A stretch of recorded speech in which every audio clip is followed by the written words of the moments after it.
कंदाकोट degree college में जश्न आज़ादी प्रोग्राम प्रोफेसर रहमतुल्ला मलिक की अगवानी में मल्हायो वियो। प्रोग्राम की शुरुआत तिलावत कुरान पाक से थी।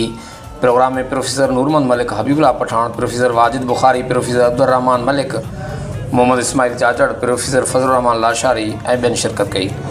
उस्ताद अगवाननि पारां आज़ादी प्रोग्राम में पाक फ़ौज जी क़ुर्बानी खे बि साराहियो वियो।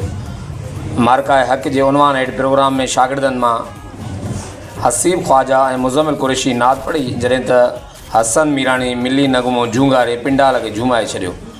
ज़हीन शागिर्द पठान गोलो अंग्रेज़ी में तक़रीर करे उस्तादनि खां ख़ूब दाद वसूल कयो। आख़िर में कामयाब शागिर्दनि में इनाम विराया विया ऐं वतन अज़ीज़ पाकिस्तान जी आज़ादी जी ख़ुशी में केक कटे वियो ऐं मिठाई तक़सीम कई वई।